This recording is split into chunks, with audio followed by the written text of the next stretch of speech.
Yo, what up, Cleveland? We're here. It is Friday, November 15th, and we're at the Peaceful Ballroom tonight.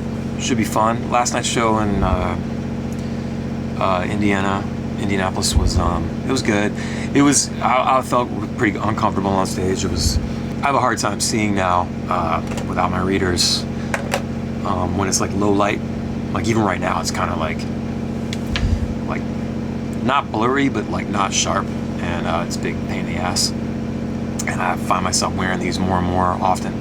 It just sucks, but in any case, yeah. So last night we went to play. We like to do our sets in blocks, so we'll play 3 or 4 songs and like sometimes 5 in the first block, and just to get things going. And the last song of the block last night, which was This Chick Is Whack, I couldn't see, like the stage was really dark and I just couldn't see what song it was, and I just forgot. And it was the first night of the tour, and so I wasn't sure of the set list yet, and anyway, didn't know what it was. So the click is in our head. We're playing the tracks, playing the click and some tracks. The stage was so dark I couldn't see the next song, so the click just is rolling. Next song's supposed to start, and I just didn't do anything. I just looked at the band. I was like, start over, and that was a little bit frustrating, because it's like I don't like to show that kind of stuff. I like to look pro up there. I like a little bit of punk rockness to the shows, a little bit of chaos, but I don't know, just getting started. Like I don't like to have those problems up right up front, And luckily Mike, same thing, he didn't know or something, or he didn't know what the next song was, so he didn't start playing, because he would have started playing and I just would have been like completely lost. So luckily we both didn't know, and we didn't start the song awkwardly. It was a more awkward silence than anything, which, in any case, so that's a little bit annoying. But the show was good. The crowd was pretty low energy. Like, we played a bunch of shows there, but it just wasn't as like energetic as normal, and that was a little strange. I don't know what it is. Just the cool weather. There was only 2 bands last night. This run, it's just us and Keep Flying. There's no like first to 3 bands to really like warm the crowd up, and I prefer to have 3 bands, at least 3 bands at a show. I know like a lot of people, even myself, like I don't want to be at a show super late, especially on a weeknight. But I think 3 bands is a great round number for a show. Like, because you got the first band, they play 30 minutes, they're getting the crowd hyped, and then the next band goes on, and by the time the headliner goes on, us, the crowd is good and warmed up. They got some drinks in them. I feel like having that extra band at the beginning is just a good way to open up the show. And, that's what you are, is support. You're warming up the crowd, So there's only 2 bands on this run right now, and so there's that. And then it was just kind of like the first night gremlins, jitters, whatever you want to call them. Just things kind of not firing like they're supposed to. And, we're pros, so we get through it. It's not a big deal. People probably didn't even notice, But at the end of the set, I remember thinking, like, I kind of can't wait to get done. Like, it was just, nothing against the crowd, nothing against the town or anything. It's just like, I get in my head about it, and I'm thinking about all these things. I'm forgetting lyrics. I spaced on guitar solo for Bruce Wayne. So yeah, it was just a lot of weirdness, and it was mostly like in my head. We had one of our lights is like messed up, so Christian has to keep fixing it. We're gonna buy a new one and get that sent next week, I guess. And then I got this shoulder pain, like shoulder, neck, head. I took like 800 ibuprofen today, just to like try to get that to be not as bad. But I don't know what it is. It really sucks, just all 3 years. So I'm in pain all day. I'm kind of depressed. I don't know why I'm depressed. I just am. It's really gloomy out. That's not helping, I'm sure, but ticket sales are going okay. They're not as good as I was hoping.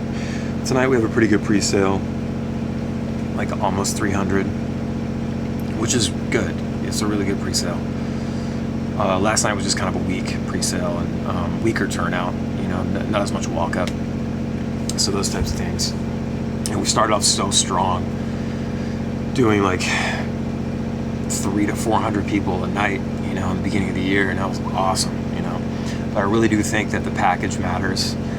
know, if you got 3 bands at least doing the work, like spreading the word, getting the hype going, and then, like I said, getting the crowd hyped up when the actual show is happening. I think it all just kind of works together. I don't like just doing 2 bands, you know. And Keep Flying's great. They're a really, really fun band. Definitely check them out. But, you know, so there's probably a lot of things like working on me like that. But anyway, so yeah, this venue, kind of a weird part of town, Beachland Ballroom. We used to come to Cleveland and play like the Grog Shop, and there's a place called Peabody's, but it got torn down. We would like crush it there every time we come through, you know. Back then, I mean, we were probably doing like 200 every time, which was great, you know, for 10, 12 years ago. So yeah, I mean, almost 300 pre-sale tonight I'm happy with that. I think it's like a 500 cap, 400 or 500 cap here tonight. It's probably not going to sell out, but you know. Now Chicago may sell out, which would be great. It's a smaller room, but you know, what you want to do is try to go for those sellouts, man. You want to like try to get people stoked, and if you can get that sellout tag, that sold out tag on your socials, you know, as stupid as it is, you know, it does. There's a little currency there. Makes people like get a little more anxious about getting tickets early, which is good. You want people to buy tickets early, and I understand that like there's fees and stuff, you know, but it definitely helps the band a lot if you buy tickets before the show. It makes the crew here and the owners or whatever, like all the staff, it makes them stoked for the show. Like, oh, we're gonna be busy tonight, and then they treat the bands better, you know. And I mean, we've always had no problem here with anybody, but it's a cool place to play. Yeah, so that's what's happening right now. Someone had a question about how do you sell more tickets? How do you get people to come to the show, you know, when they don't know about it? And that's a good question, because I'm doing that right now, which is kind of like what I was just talking about. Like, to get people to the shows, you know, you got to do everything, and part of it, you have to get ads. You have to buy ads on like Facebook and Instagram. Running ads is an art in itself. You need to be able to take the time. It's something that happens over time. You don't get it right the first time or even the 10th time. You just keep learning. You're always adapting, trying new content, trying new videos, pictures, different captions, different targeting, keywords, things like that. It's a lot to learn. And it might be worth it to hire someone that knows how to do this stuff, you know, but we've always just done it ourselves and like really tweaked it, and you know, we spent a lot of time on this, a lot of years, you know.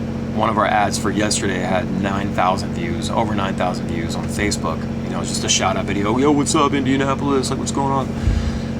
Come to the show. So, you know, you got to do that. You got to buy ads. You got to try to get as much organic reach as possible, because all these platforms make you pay for it now. So any like real reach, if you're trying to get outside your bubble. And even, I don't even know what the percentage is, but it's probably like 10% of your audience maybe like sees your posts, you know, because of this algorithm stuff. And that's their right to do that. It's all free platforms, you know. But the best thing to do, and this is something that, you know, it just takes years. You have to like get in there and engage with your audience. Always be available, always be posting stuff. And you don't always have to post about the show or what the band's doing, like, and people might get tired of that. You also got to show that you're a normal person. And like, so I'll throw in things like, you know, this movie was sick, check this out, or oh my god, I love the Ninja Turtles, or whatever. Like, you know, just talk about pop culture, talk about the things that you're into, and really like show like your audience that you're a normal person. And it's not always about the band, even though the only reason I have Facebook is to promote the band, honestly, is to like get people to know what's going on. And I feel like if we didn't have Facebook, I hate to say it, but you know, we wouldn't have as much reach as we do, you know. And I've just gotten so much. I've been doing it so long and always replying to people when I do post something. My organic reach is pretty wide. I never boost my posts, but I can definitely get some people talking and commenting back and things. You want to put up posts that are interesting and engaging, so you want people to comment and like or love or whatever. And as I said, you don't want to come off like you're selling something. You want to just make sure you're just normal. And like, hey, we're playing this Friday, man. Hope you guys can make it. There's this many tickets left, whatever. But then every other post needs to be something like, Did you guys see the new Crow reboot? It was awful. You know, here's my thoughts on it. You know, stuff like that. Just don't be selling all the time. And then it's just a matter of like releasing music and putting up videos and, you know, whatever. Just always putting stuff up, making as much content as possible so you're seen on the daily. You literally have to post every day, and you can post multiple times a day because of the algorithm stuff. You're not bound by like, you know, people, oh, I'm seeing too much of your content. They won't. They're not going to see too much of your content. There's way too much content out there, and now we get fed. You go on Instagram, you're fed a bunch of stuff you're not even following. It's just a bunch of crap now. You know, it's really wild how they're changing their feed so much. But don't worry about that. Post 3, 4, 5 times a day on these different platforms, and it doesn't have to be anything. I'm gonna go live in a little bit on like YouTube, and I'm gonna paint my nails and just shoot the shit with my chat. You know, that's it. Just stuff like that, and then you can take that and you can clip it out. You can put it on your other platforms. You know, one of the good things that you should do is it's very effective is taking your content and repurposing it. So when you do a live stream, for example, like say you're on for like 40 minutes, an hour, or something like that, go in and find little clips and clip them out. It takes extra time, and some of us don't have that time, but you got to make the time, you know, if this is what you want to do. But you go through and you put captions on them and you throw them up there, little things, and you draw them back to the stream itself or just your next video, whatever. It's all just repurpose your content, post, you know, your low ticket warnings and get people hyped. Just say what a good time it's going to be, and just, you know, make sure you're posting pictures from the night before or videos from the night before. I'll go in and I'll save people's stories from our show the night before, and I'll just throw them up in a big video collage on Facebook. Be like, here's the stories from last night. And people are like, oh, I was there, it was so fun, you guys are badass, or I was there, you guys are terrible, you know, whatever it is. But just all about engagement, man. That's just the world we live in these days, and that is how you get people to come to your shows. That's how you build an audience. So anyway, all right, I'm gonna go in here for sound check. I'm trying to keep it. Yeah. But no, we don't need it. But but I think we're missing a data cable for that rack. That's why I can't. Oh, this rack is wired. Let's just start checking. Let's start from the top. Yeah. And then we should do 808s to check the acoustic and the synth. Come.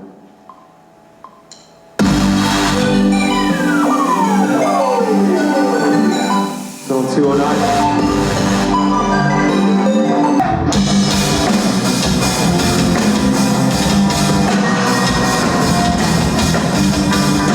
So let's just pretend. Let's pretend. I just got done playing Irene. All right. Thank you so much.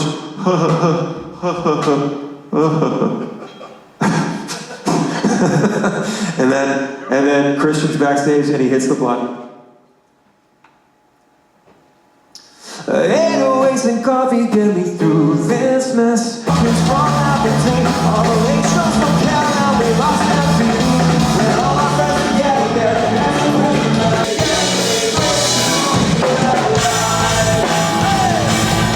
All right, well that's sound check, and everything went well, and I can hear myself, and yeah, that's what you want.